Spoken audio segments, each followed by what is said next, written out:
Om. In this video, I'm going to talk about the number 9. I'm going to share things that most people aren't talking about, things that I haven't heard anywhere else. And this is a very interesting video, so I'm going to jump right in honor of 9 because 9 is the energy. It's very precise. It wants to get right to the end. So let's talk about 9. And we're going to start to really understand 9. We have to understand its role in context of the sequence of 1 through 9.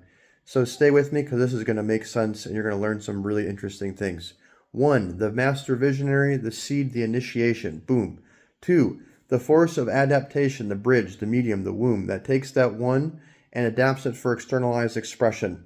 3, the child, the result, the achiever, the expression and achievement. 4, the number who squares it away, creates a container for expression, something that can be built upon and optimized to innovate. 5, the dynamic communication within the container, the alchemization component that takes all the individual components and starts cross-pollinating, exchanging ideas and bringing people together, leading to the effect of 6, the coherence, the community, the unity, the bond, the family, the tribe. That leads to 7. When it becomes in such coherence and harmony is established, it allows for transcendence. That's the number 7. Now start paying attention because 7, 8, 9 particularly are very, very important. 7 and 8 particularly are very important for understanding number 9. 7 is the energy, the number of the mystic, the number that goes deep, deep to understand the root of existence. It transcends the duality and polarity and goes to singularity, unity. It understands, it stands underneath the conscious and the subconscious, deep, deep down to the unconscious. It's where the conscious mind yokes with the unconscious, aka yoga. It's therefore the number of truth. What is 8 doing here? 8 is the job. Now, if 7 is ruled by, in Vedic astrology, Ketu Ganesha, root chakra, the bottom snake, the bottom of the snake's tail, Ketu. 8 is like the hand that goes down to grab 7 because 7, in order to do this, has to be isolated, it has to be aloof, it has to be by itself. But 8 is about integrating that truth and understanding back into the world, which is what real power is. It's about power mastery, where your power is rooted in truth. It's rooted in universal principles. And therefore, that's what real power is that will stand the test of time, the 8. 8's the hand that goes down and pulls the 7 back up through the different chakras, but not just for the sake of pulling it up, it is for the sake of integrating all the lessons, integrating that truth and understanding into your conscious being. The energy of giving you tests, restrictions, obstacles, to help you cultivate strength and perseverance, to see it through to the end, making sure all the T's are crossed, all the I's and integrity are dotted. So it makes you bulletproof. What's 9 now? Let's talk about it. We're at 9. 9 is when that energy goes up into the head. Hence, 6 is a spiraling. If you look at the number 6, spiraling down, look at the way the number 9 is shaped. It's the energy that spirals up. 9 is the final lessons of integration. 9 is the end, the culmination. 8's the climax, 9 is the finish. So the way I like to describe this is in a movie, this is all based on the hero's journey because the hero's journey is mapped to the soul. That's a whole side conversation I'll do a video about at some point. 8's like the climax, maybe when the hero achieves the victory and they're most victorious. 9's kind of like the end when the movie is wound down and they kind of ride off into the sunset. But this is where it gets interesting now. 9 is the final lessons, where 8 is more of dealing with things that are outside of your control because more unconscious, subconscious, therefore it's more environmental, more about circumstances, things that just happen. You're like, what is this? And you have to find a way to master that. 9 is more of a mental game. 9's more about mental integrity. So 9 is very much about ego. 9 is the final test, and therefore it's some of the most difficult ones. 9's the mental warrior.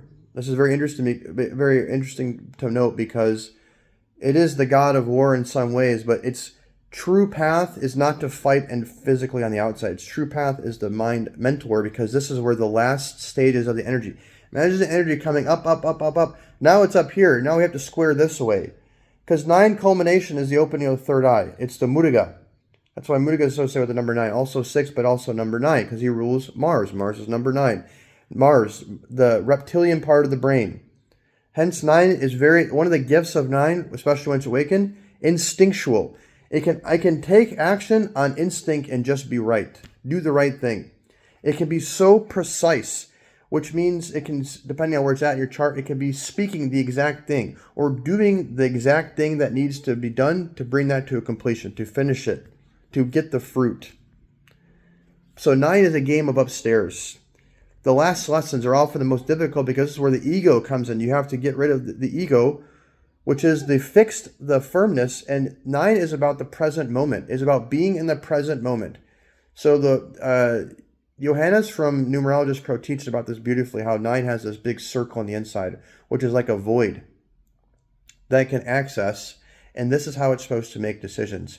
It has to be weary of the ego and get into the void, the center, to make its decision. It's the last lessons of this integration, because at the end of 9 is when you get the full integrated being, where the sum total of all the parts, 1 plus 2 plus 3 plus 4 plus 5 plus 6 plus 7 plus 8, is a 36, 9, 369, 36/9, 369. It's a 9. 9 is the personification of all the individual numbers. That's the potential of a 9. That's where they get the number of the Hermit, the tarot card. 9, people say 9, that Hermit, and how does that have to do with, because there's so many aspects of 9. The young 9 is the fighter. They have to fight. They have to overcome. This is why they're the mental warrior. They have to overcome the tests. They have to overcome the circumstances. They have to fight. They have to cultivate mental fortitude, strength. So they have the aspect of the fighter. But then also at the end of that is the Hermit. What's the Hermit? Carrying a staff. The staff is the Kundalini. It's rooted in the Kundalini. The integrated, the oneness of the Kundalini. Because now it's gone through all the chakras. It's holding the light, represented the light of the pineal gland. The third eye is open. And it's looking down. It's looking out. It has the overview, because from the perspective of the pineal gland, it's seeing everything from that singularity like it's standing on top of a mountain. And it can look down, and therefore it knows the precise thing to do, the precise thing to say, the precise action. Action, speech is an action, just like movement is an action. Even looking is an action. The precise thing to do, to complete, to bring it to a fruition. Ultimately, what's that fruition? That is enlightenment. That is the opening of the third eye. That is ascension. On a mundane level, of course, bringing things to completion can be finishing a project. That's why, like on 9 days, it's not ideal to start something. It's more of an ideal to trim the fat, to get rid of the old clothes, to make room for new, to get rid of things you don't need, to finish things you've already started, like this. This is the 9 energy. Now, if we break this 9 down even more with Chaldean numerology, 9 is a number of shadow work. It is, we talked about 8, this unconscious integration, is integrating all of that back into the 1, because 9 has an 18 on the inside and the heart. 8, and from there, it's the whole emotional is 18, the whole spiritual level is 18s. 18s, 18s, 18s. Everywhere. This is the main theme of the 9. 18 is the number of shadow work. It is integrating all that unconscious memory, which is the karma, all the conscious memory back into the 1. The identity, the ego. Ego is the director. It doesn't mean ego is an arrogance. Ego is in the king, the one who's directing, sitting at top and directing all the potentials. Creating what? 1 plus 8 equals 9. Completion, enlightenment, instinct. When this has come so integrated, you are just have this instinctual knowingness of what to do. Okay, this is the 18-9. This is the 9. And let's quickly look at it in a slightly different way. The 9 here and the emotional. So what's unlocked, the city power of this number is enlightened instinct. Particularly their emotional signature here is someone who knows how to both start and complete things. This is the energy they give off. They're very, very powerful. They can be a very, very powerful presence. But the key here is with the number 9. They have to align themselves with a purpose, a higher purpose. Think about Hanuman, the story of Hanuman. He is also associated with number 9, Mars. What was the story of Hanuman? Because his story talks about is actually the story of number 9. Okay, let's talk about it. 9, what Hanuman was a young boy. He had all this power, but he misused it. He started trying to swallow the sun. He was terrorizing the rishis, doing all these things, right? And so what happened was the rishis, which represents an archetype of the God within, the higher self, cursed him. They turned off the powers, basically. And what happened was Hanuman didn't get the powers reactivated until he started serving Rama. So when they were at the bridge, when Hanuman that nobody could leap over to Lanka, the Jamba the bear, the creator god, looked at Hanuman and said, "You can do this." And Hanuman's like, "What are you talking about?" And then Jamba said something to him, Hanuman waking back up again. So it shows you that 9's true power comes from serving the higher self, serving focus, clarity, truth. This is the power of the 9. Now notice in between this time, what Hanuman did was he developed his intelligence. Remember when Rama met Hanuman in the forest, he was so taken back by Hanuman's intelligence about his power of this word and how just clean his speech was, which is a reflection of how clean his mind was. Clean in the sense of everything was so direct and so precise. So 9 is being asked to cultivate this level of intelligence. Study the story of Hanuman. It's a mythotherapy. It is encoded with tremendous meaning. 9 is also symbolized in the story of Muruga.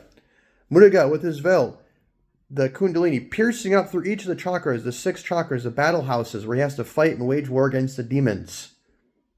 These are the different karmas in the different chakras. The battle houses, the chakras, and the different the demons he had fighting are these different vices or lower tendencies. And it all culminates in Muruga, the opening of the third eye, the sixth sense, the sixth face of Shiva. This is what it means. So the Vedic has a great way of putting this. So why 9s can be fighters, because they do. They have to fight, but it's important. What are they fighting against?